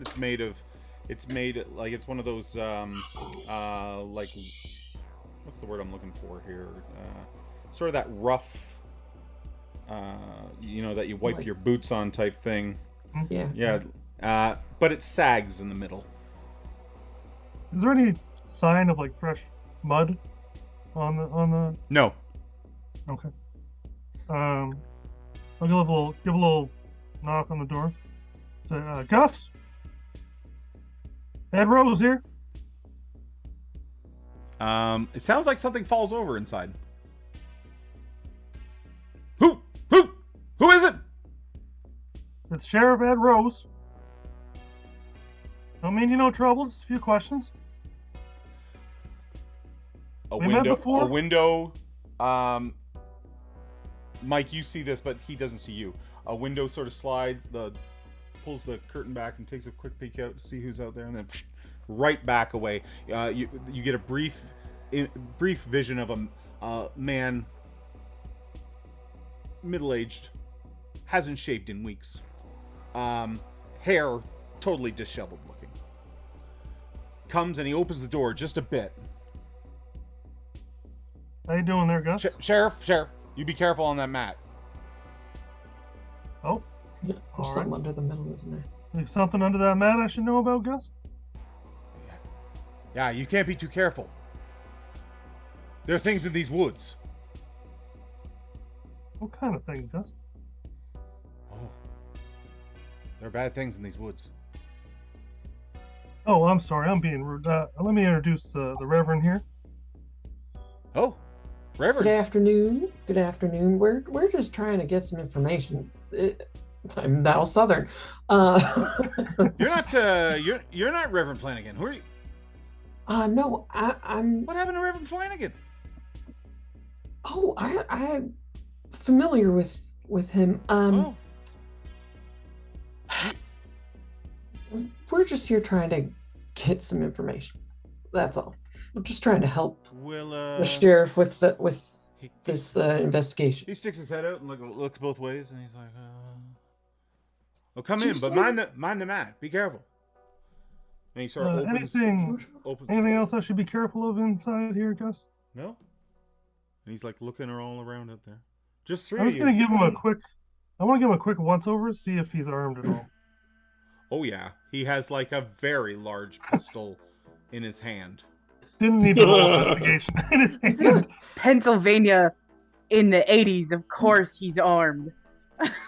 Maybe mind putting the revolver away, Gus? We mean you no harm. You're safe with being I know. I'm not afraid of you. Come in. And he goes and puts the revolver down on the table. Inside, you see a unkept hunting lodge. There is a small wood burning stove, and coffee pot on top that has cooked too long. You can smell burnt coffee in the room. There's a small fire going, and that's what the smoke you're seeing outside. Boy, it is dark in here, Gus. Do you mind if I open this window a little bit? Just a little light in? I can see better? Well, yeah, I suppose. I'm just going to pull the blinds over by Mike. What time is it? What time? Wait. What time is it?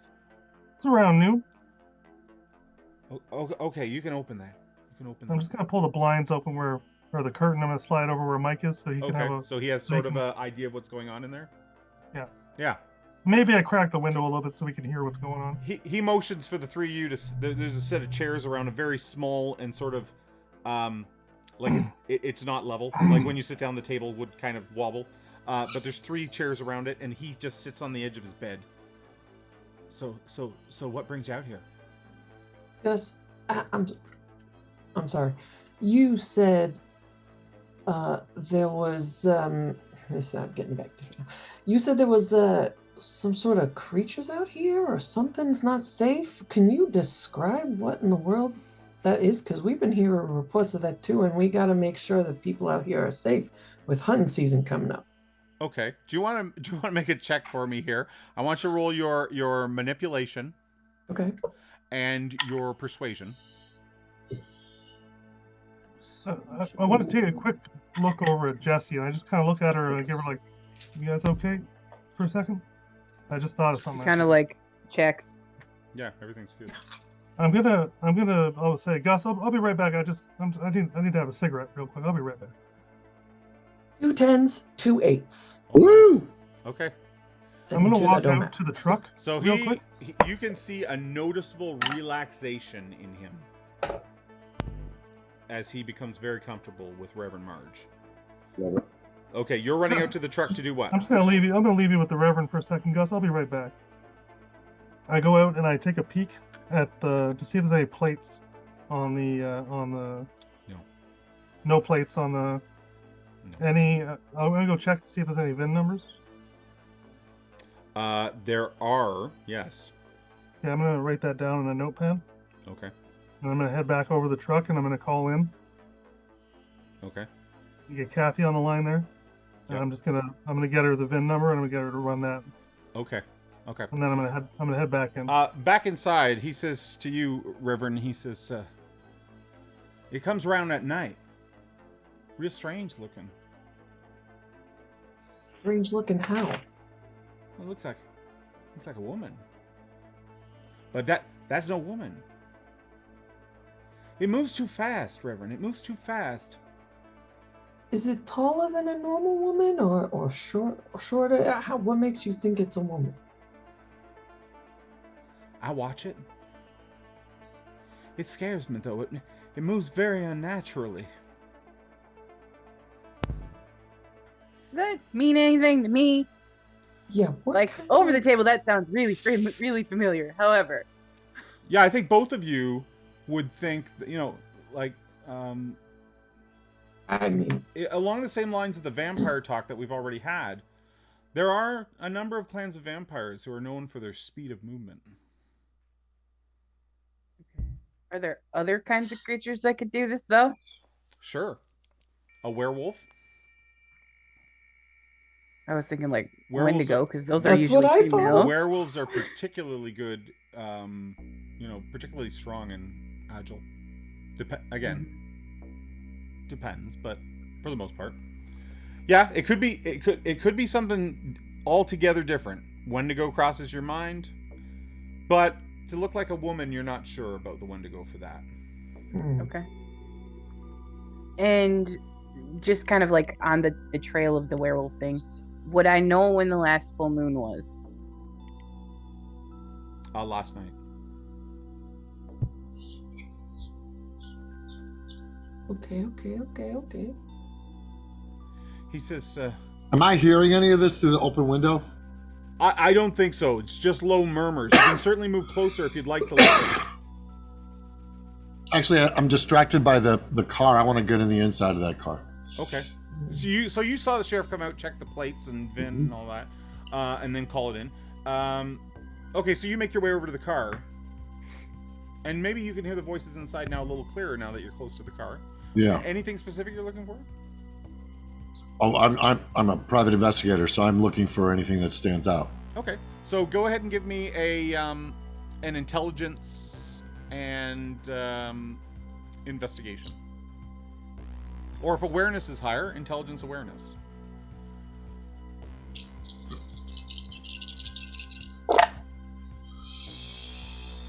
2 7s and a 10. So 3 successes. You immediately notice that the vehicle has been wiped down. Someone has intentionally cleaned the front and back seats. However, in the trunk, in the back, The backpack, as we used to call it. the station of the station wagon. The back. Yeah, you're taking a look around when your hand runs over something there's sort of a bump in where the upholstery meets the wall of the wagon, Sure. and much to your horror, you pull what looks to be a front tooth that was wedged in there out.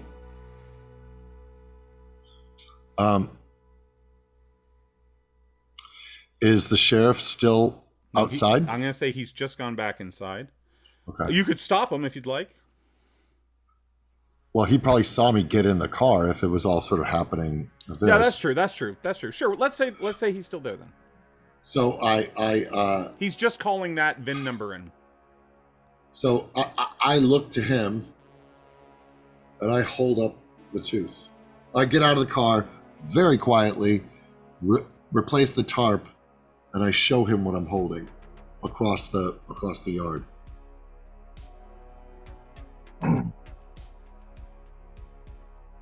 I was gonna head back to the house. I know, head that way. Yeah. So, for those of us back in the house, Gus continues and he says, "It eats deer. I don't mean like you and I eat deer. It eats them. Yeah, like right here. Yeah. Yeah. Is it just you out here, Gus? Is it just you in this place? Oh no, there's the Michaels place, the next one over. Jeff's there. But just you in this cabin? Yeah, but I only got here a little while ago, and my place, it was really strange when I got here. That blue car, that does not belong to me. That's not yours? That's not yours? No, and there's more. There's more. I found this, and he reaches under his bed, and just for a moment, you're like, is he pulling am I about to... Don't kill me. Is there a weapon about to come out? Don't kill me. And then out comes this little leather bag. What's that? What you got? What do you make of it? And he hands it to you. Half a dozen teeth inside. These were littered all over the floor. And there was a big pile of blood, and he pulls back his little carpet where that he's literally hid this blood stain. I had to clean the flies out of here. It was horrible. You got any like? The stain was in the outbuildings? house. You can see the blood stain. It is on the floor in front of you. He pulls the carpet back and it is right there. He goes, I got here. Oh, gosh. I came back into town about 6 weeks ago, and I came to here and I find this blood and these teeth lying all over the place. Okay, so when he says 6 weeks and we heard them talking about the boys, who would that have Is been that just two? timeline wise? That would be. There was one that was 7. Well, there's 3. There's 4 weeks, 5 weeks, 7 weeks is what I said. Oh. And he's saying There's about no 6 weeks. Okay, well, it probably wouldn't have been the 4-week one. So, is it enough teeth for like one kid? Yep. And these have not been pulled like a dentist. These have They're been like broken. They're broken. They're shattered. Oof. That's And going on. for our tooth outside, no root. It was broken clean off. Immediately after seeing the teeth, the tooth that Mike's holding. Yep. I immediately go to the vehicle and I start looking for any tracks leading away from the vehicle. Okay. I think right there we're going to take our break. We'll go use the washroom, grab a drink. If you have not already, I would just like to remind everyone that we are raising money for Extra Life for kids. If you're able to make a donation, we would really appreciate that. The link was just posted. And we are going to take a very short break, and then we will come right back and finish off the Tooth Fairy.